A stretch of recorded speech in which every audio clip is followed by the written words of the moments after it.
Welcome back to another video, everyone. Today we're going to be talking about Hagmaxxing and its relation to Wicca and the pre-Kurgan conquest matristic European society that existed around the Copper Age. Now, this is Janet Farrer, the Witch Queen of Ireland, self-proclaimed Witch Queen of Ireland, but we're going to find out there's really nothing Celtic about what she does. It is indeed a Bolic type of cult here, as we see she's wearing the crown of Baal. And she actually formed a polycule. She herself hagmaxed. She had a relationship with a much older wizard, or warlock, I should say, and a much younger warlock at the same time. They both kind of shared each other in this polyfidelity, that they like to call it. Let's take a look. I am issuing a challenge to the others. Come out and fight me for my throne. Only then will I step down from my title. Until then, I am Witch Queen of this country, and I will stay as thus. I am the only person, and my husband is the only high priest in this country that people can turn to seek answers for witchcraft. If they have had Pishoks worked against them, then they come to... So once again, the eternal Anglo strikes. Not only have they colonized Ireland, but now these Anglos are proclaiming themselves to be the witch queens as well. Very typical behavior. to us. So far, we're the only people that have stood up and helped them. And therefore, I claim my title.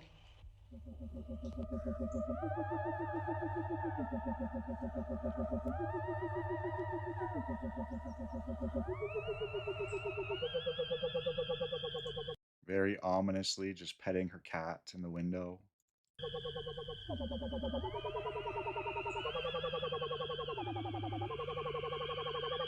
Scowling. Janet Farrer, age 27, from Clapham, East London, a former model and receptionist.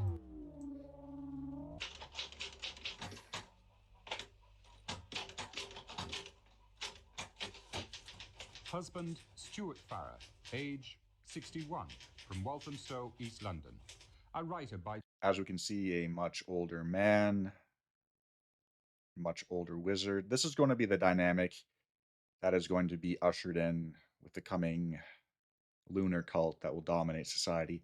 You're going to have to share with a boomer. Not only did the boomers double dip, but now they're going to be triple dipping with millennial witches. So if you want to procure a wife, you're going to have to convert to witchcraft, and then you're going to have to share a witch with a boomer warlock. by trade. He served as a journalist with Reuters and Rivali, wrote scripts for British Pathé and a variety of television dramas.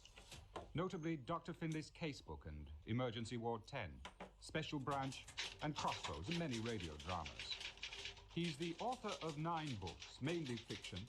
The theme of his most recent work is witchcraft, written with his wife as collaborator. But how does one become a witch? You become a witch by being initiated by another witch, by a high priest or high priestess. If you're a man, you're initiated by a woman. If you're a woman, you're initiated by a man. So he just admitted that you have to have the opposite sex initiate you. Your handler is your opposite, right?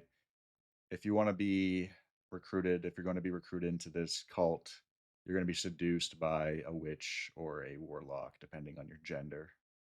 It's always been traditional, except parents and children. That's how handlers always operate. And what does that do for you? What happens after that? Spiritually and physically, anything? Very much the same as deciding to become a Christian or a Jew or a Muslim or what have you. A childhood friend who I've known for many years became interested. Again, she used to be a model. This trope that witches are ugly, old hags is complete nonsense. The more powerful the witch, the more attractive she usually is. In the occult, and my first instinct, quite honestly, was devil worship, orgies, sex, drugs. So I went along with her, absolutely determined to save her soul. In the end, she lost interest in it. It just wasn't for her, and I stayed. I loved it so much. It was the first. She loves orgies, sex, and devil worship, right? I mean, that's kind of what all these boomers were up to in the 60s and 70s. And yet, at the same time, they like to harp on millennials for being degenerate, Gen Z for being degenerate. They were the most degenerate generation of all time. First religion I've ever come across that to me meant something, made me actually feel that there was something um, personal about a religion. I mean, to me, the Christian God.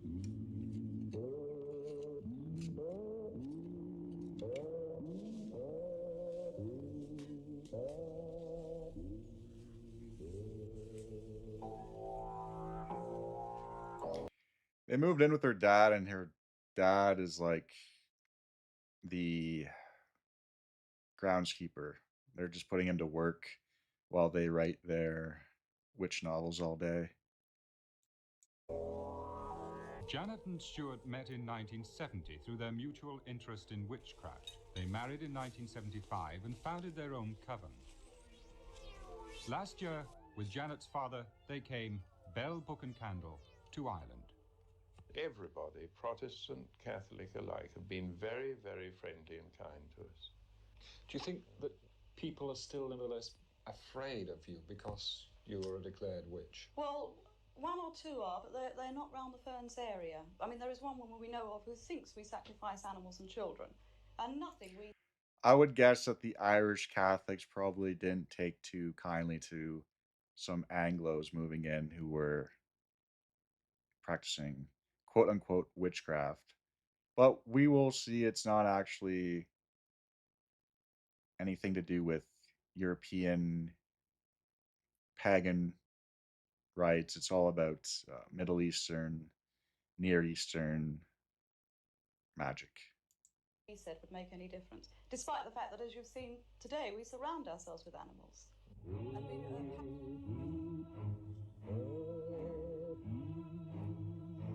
And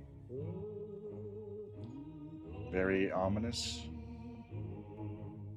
Would it be difficult for you to initiate me? I'd have to know a lot about you first. Whether you were sincere, one thing, whether your wife was interested. For the simple reason, it works better They have to get the wife involved too. It can't just be him. if you have a working group of partners, people who are in tune with each other. And if I thought you were going behind your wife's back, then I would be very, very wary of initiating you, unless I knew her and she got on with the group and she'd met them and liked them. As it exists at present, it is a revival movement, and modern witches Exactly. It's a revival movement, but reviving what exactly? are modern citizens. They live in an ordinary world, but they're trying at the same time to get back to their natural roots. Well, when you say natural roots, do you mean also back to nature? Is there a lot of nudity involved in coven meetings? Ritual nudity, yes, a lot of covens practice it, but this is very old and Ritual and nudity. I have never seen this in any type of Hyperborean aspect of worship, but again, the old matristic goddess cult is very much in line with nudity. It is psychologically helpful. It helps you. You're trying to be yourself, and there's nothing so image forming as clothes.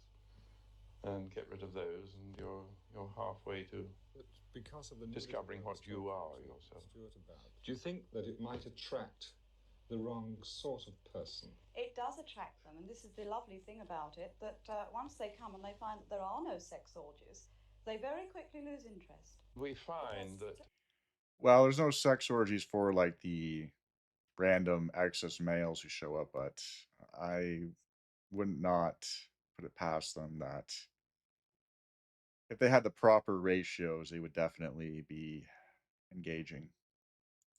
if somebody is interested in witchcraft as a religion, wants to join the group, we always say to them, well, if you want to wear a robe, please do. You know, we have them for you. And usually we find that halfway through the first circle they just feel silly and they want to take it off and be like everyone else. And you find after one or two meetings it just seems perfectly natural. It's our Sunday best. Our Sunday best.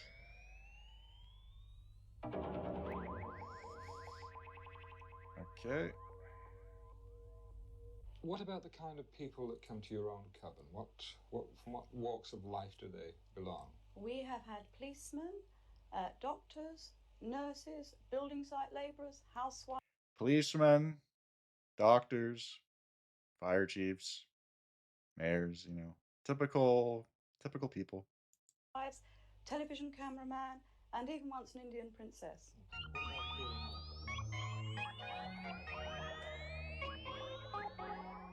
Egyptian monarch.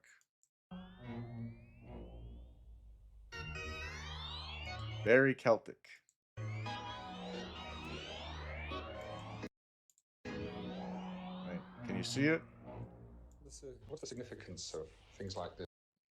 So you got the Eye of Horus here. Don't know if you can see it very well.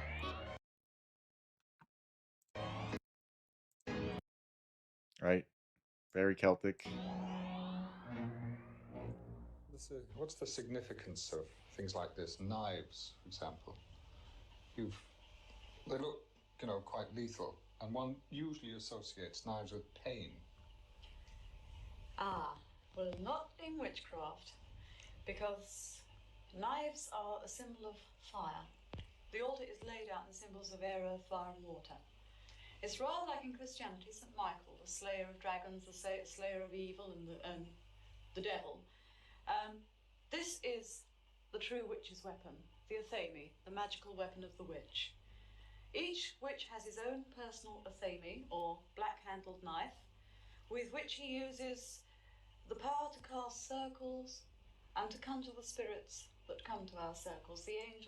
Yeah, they need to use the knife to cast a circle, which is essentially an interdimensional portal from where they summon Anana Ishtar or Baal. And the good spirits. It's very much like the symbol of St. Michael. It's a fiery thing to defend the circle and defend the honour of God who created us. And as such, it is never used to draw blood. And no witch may use his athame in any... No, they have to use a different knife for the blood. Any other purpose except for peacefully and ritually. She is a natural clairvoyant. Okay, she's a psychic. She has psychic powers. Not surprising there. And, things just come to her like that, out of the blue. And again, it's amazing how spot on they are. In one case, I wished ill on a man, not deliberately. I told him to shut up. I put so much vehemence in it, he lost his voice for about 48 hours.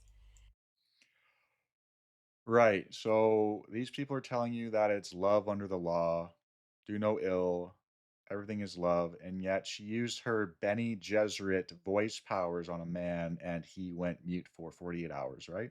But that's the thing with these people is that, sure, it's under love, but what if they decide to put you in some sort of re-education camp, but they're doing it out of love? The law under love has a lot of loopholes, if you ask me. Janet Farrar, born 1950, boomer, was initiated into Wicca by Alexanders, a major figure in the so-called Alexandrian tradition of Wicca, which built upon the earlier framework created by Gerald Gardner. She, along her husband, Stuart Farrar, became one of the most prolific authors and high-profile promoters of modern Wicca.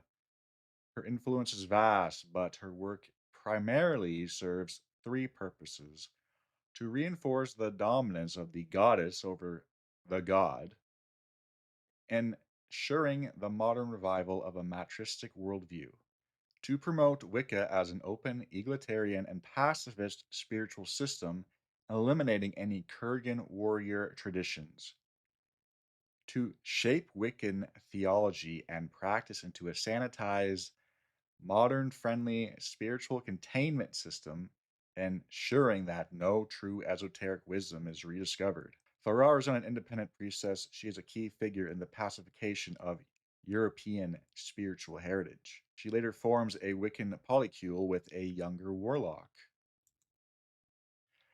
The term hagmaxing is an online reclamation of the word hag, originally meant to describe a wise but often terrifying older woman in folklore.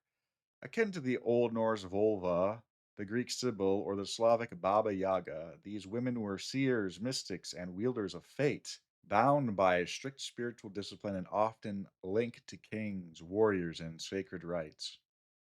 However, in modern usage, hag maxing is not about becoming an oracle or a sacred seers, but rather about rejecting conventional feminine roles, wifehood, motherhood, familial legacy, embracing an atomized individualist rebellion against hierarchical order, justifying decay, bitterness, and social alienation as a personal empowerment. Now, in the dynamic of hag maxing, everyone thinks that you're going to hag max, you're going to get this older woman. No, you're being hag maxed. She's hag maxing. You're the one who's being taken advantage of by the hag. Traditional Kurgan seeress serves a sacred purpose, oracle, healer, guide to warriors or kings. They are tied to lineage and bloodline wisdom. They are recognized as a force of order and prophecy. Think Galadriel. Holds power through strict spiritual discipline and initiatory wisdom. Works with the natural order, accepting both creation and destruction. Whereas in modern hagmaxing, serves no one but herself, rooted in individualistic alienation, denounces familial bonds, rejects biological and spiritual duty, presents herself as a force of chaos and anti traditionalism, uses pseudo mysticism or pop spirituality as aesthetic rebellion, and rejects the natural order, glorifying sterility and postmodern decay. And here we have her with the old warlock while she was in her younger days. Okay, he's got the Baal horn, she's got the Baal crown. Right, the surrender gesture here. And of course, she moves on to Hagmax and get a Gen Xer dude. She eventually takes over his estate and moves on. The Cirrus versus the Hag. The true Cirrus of Hyperborean and Indo-European. I'm going to try to avoid using this term for now on. I like the term Kurgan better. So if you hear me use the term Kurgan, it's synonymous with Indo-European, but I think that this term is now defunct. The true seers of Hyperborean and Kurgan tradition is not some bitter, wandering outcast, but a guiding force anchored in duty, who shapes the destiny of heroes and kings. The Norse Volva was sought out by the Jarls and warlords. The Greek Sibyl dictated prophecies to emperors. Their power was not anarchic, but hierarchical, firmly embedded in bloodlines, rights, and the cosmic order. Modern Hagmaxing distorts this archetype by rejecting any higher purpose, duty, or structured initiation, and replacing it with aimless rebellion against the traditional femininity. It no longer is about the sacred feminine as a force of wisdom, but about glorifying alienation and sterility as power, a tactic seen in broader postmodernist agendas aimed at destroying organic civilization. Hagmaxing is a psyop against Hyperborean womanhood. A woman who rejects her duty to family, tribe, and tradition becomes a weaponized vector of decay rather than a preserver of wisdom. The Hyperborean feminine is not defined by submission or weakness, but by her role as a mother, sorceress, and guardian of the ancestral spirit. Hagmaxing is the death of the vulva and the rise of the rootless crone, which weakens the bloodlines and traditions necessary for Hyperborean revival. Okay, the polycule, right? You're going to get in your boomer polycule. You're going to have to share your witch with a boomer who's triple dipped. The polycule is the logical endpoint of postmodern relational deconstruction, replacing the sacred hierarchical family unit with a structureless, networked web of loose attachments is inherently anti traditional as it rejects the warrior aristocratic principle of strong, sacred bloodlines, disrupts natural male and female polarity, replacing it with transient, weak bonds, substitutes loyalty and legacy with a vague and permanent connection, prevents the emergence of a dominant structured hierarchy within society. The Hyperborean family structure, hierarchical. The father is the patriarch, the mother is the matriarch, each with roles in the cosmic order. Sacred bond, marriage and union, seen as a continuation of noble bloodlines. Discipline and responsibility, family is a duty, with warriors, healers, and elders guiding the young. Loyalty and honor, romantic and familiar bonds are meant to last generations. Polycule structure, egalitarian chaos, no set leader, fluid power dynamics create instability. You can't maintain Roman legions in this chaotic egalitarian structure. And that's why these matristic cultures, as we will see, were wiped out because they can't maintain the order necessary to create a strong society. Casual detachment, no lasting lineage, only individualistic pleasure seeking, lack of accountability. People drift in and out of structure without consequence, transient connections, no expectation of permanence or higher purpose. Sound familiar? This is 2025, everybody. 2025 AD has meant 2025 BC all over again. Okay, we saw her use of the voice. She told someone to shut up. Similarly, to have the Bene Gesserit witch told Paul Atreides to be quiet and he could not speak. This is the same type of power that these witches have. By the way, witchcraft. The term craft, what do you think craft is? You think it's just them playing with twigs and potions? No. Craft is the German word for power. So they did a little nice job of hiding what it really is about by a language game, but it really means witch power, witchcraft. Wicca and the Bene Gesserit, the controlled resurgence of the matristic cults and the engineering of society. From a Hyperborean perspective, both Wicca and the Bene Gesserit of Frank Herbert's Dune represent the revival and weaponization of the defeated matristic cults, one in reality, one in fiction.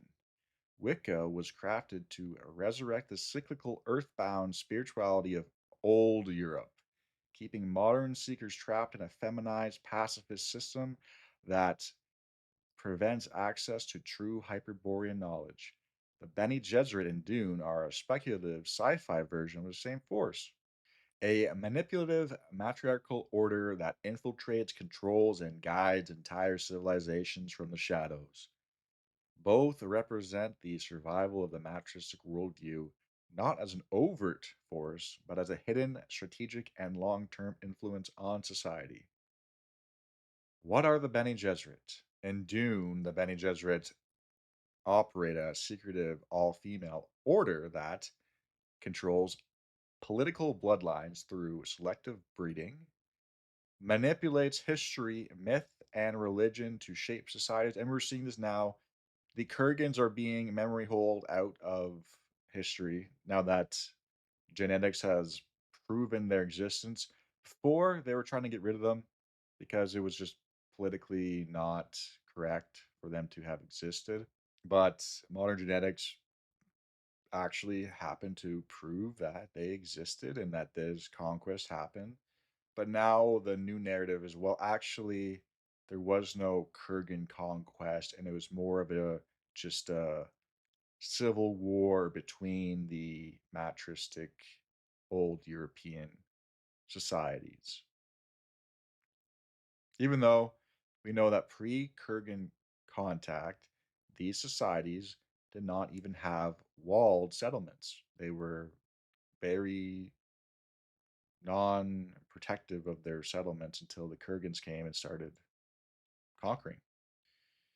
They use their mental and physical training to exert control over rulers and warriors, and they operate as the hidden hand behind the throne rather than ruling directly. They're not overt rulers, but they exert controls in ways that the ruling class does not perceive. And they have different vehicles they operate. We will look at that as well. The Kabbalists, the Free Carpenters, and various occult orders like Theosophy. Modern Wicca, though seemingly unrelated, functions in a similar way as the Bene Gesserit. Just as the Bene Gesserit do not rule openly but control rulers, Wicca does not claim direct authority but reshapes cultures and beliefs through ideological influence. Bene Gesserit and Dune, a selective female led order controlling society from the shadows. Wicca in reality, a modern feminist pacifist movement reviving the defeated matristic order. Bene Gesserits use religion to manipulate to control populations. Wiccans revive ancient fertility cults under the guise of spirituality. The Bene Gesserits train women to be mentally and physically superior to men. Wicca elevates goddess over the Sky Father, removing the divine masculine. The Bene Gesserit breed and select rulers through controlled genetics. Wicca encourages witch queens and hidden female rule over weak men. Bene Gesserit use pacifist appearances to hide ruthless control over power structures. Wicca turns Kurgan spirituality into a non threatening, passive, moral, relativist belief system. The resurgence of the matristic old European cults in the form of modern Wicca is not a harmless spiritual revival. It is an engineered reintroduction of the very worldview that once stood against the Hyperborean divine order. This revival is designed not to empower, but to pacify, to prevent the modern seeker from rediscovering the true path of transcendence and sovereignty. The cosmic war, submission versus transcendence. At its core, this is a battle between two opposing spiritual forces. A matristic old European worldview which seeks submission to nature and the cycles of life, glorifying entropy, decay, and rebirth, versus the Hyperborean path, which seeks to master nature, transcend cycles, and return to the heroic path.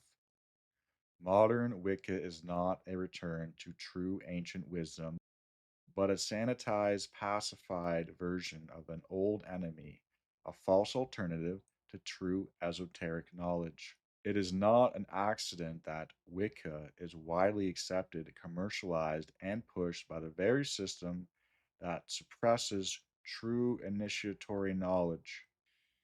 Okay, here's just a little trigger warning for everybody. Trigger warning alert. This is the old idealized female form of matristic Europe, and that was replaced by a new idealized form. As you can see, very different types of idealization of the female form, two very different societies, one idealizing youth and beauty, and the other idealizing, I don't even know what to say about the other. The other aspect, it almost is a celebration that they can kind of just rule and not really care about their appearance, which we're seeing now. Of course, we're seeing now a revival of the old idealization. The Kurgan conquest, carrying the Hyperborean spiritual flame, broke the hold of the matristic cults and replaced them with warrior kings, divine rulers, and solar deities. How the Hyperboreans overcame the matristic stagnation, introduced the concept of divine transcendence, breaking the endless cycle of reincarnation. The Celts have the other land, the Norse have Valhalla or Elfheim, the Slavs have a form of afterlife, heavenly realm. The Vedas have a heavenly realm. these Wiccans, these old Europeans, they reincarnate back into the earth or they become a tree. A lot of them want to be a tree. A lot of them want to be cats. I don't know about you guys, but I think this might be my last trip to Midgard. I am ready to go to Elfheim for a couple of lives, a couple of lifetimes at least. I think I've done my dues here. I think I've been here for far too long at this point. And yeah, I agree with this concept of, leveling up, going somewhere better eventually, which is what the Kurgans have brought with them. They established a divine hierarchy, rejecting the formless collectivism of the matristic worldview. They worship the sky and the cosmic order rather than the blind fertility of the earth, right? We have the Duels Pater, we have the Sky Father, we have Zeus and Thor and Perun created a new vision of the heroic individual where the strong could ascend to godhood, right? We have a merit based society. And they actually looked at the old European farmer people, and there was no hierarchy they could tell based off their diet. Everybody had the exact same diet, whereas the Kurgans, based on your hierarchy, you had a different diet. Now, of course, from their point of view, we are the epitome of evil. We are the worst things that could ever happen. We are just absolute savages. So, there is a aspect of a point of view which doesn't elude me in this situation. And this is my point of view on the topic. I biospiritually align with the Kurgan people. And, there are men who benefit from matristic cults. Like you got the berry picker types, you got the basket weaver types, you got the people who'd be going into the pond and collecting the reeves, right? These types of people absolutely thrive in a more matriarchal world view. Of course, the defeated worldview did not fully die, it retreated underground, waiting for the right moment to return in a new form, or I should say, new forms. The matristic cults did not disappear, but were absorbed and distorted into new forms. How they survived. Peasant folk traditions that preserve fertility rites, turning them into harmless seasonal festivals. I believe that the peasants, a lot of them had more old European blood in them. And we can see with these peasants is where the witches emerge. And you'll never find any historical document where these witches are invoking Thor or Freya. They're always invoking some Middle Eastern deity or some horde god. It's not any it wasn't a return to the old Kurgan ways with these witches in the Middle Ages under Christianity. It was a return to something even older. You have the occult secret societies who revived aspects of the old matristic mysteries in hidden form. You have the Kabbalistic Shekinah. Now, the Shekinah corresponds with the divine aspect of creation in the Kabbalic terms, which to them, the Shekinah is the divine feminine, which is very interesting because the Kabbalists, as we know, are a very matriarchal society, and they're also a very magical people, and everything they do is magical, right? Even the way they walk into a house is magical. That's why they're so powerful, because everything they do is magic, and they have a magical worldview. But again, they are very much a successor to these and old Europe is not 100% accurate.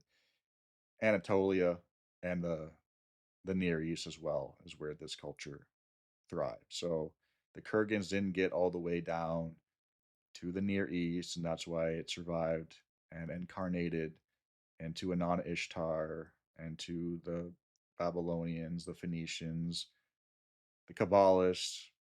That's where this stuff reincarnated its way into. Of course, we have the New Age. It reintroduced goddess worship under the new names. Okay, the New Age is basically the new state religion for Zoomer and millennial women if they're not in some sort of Abrahamic worldview.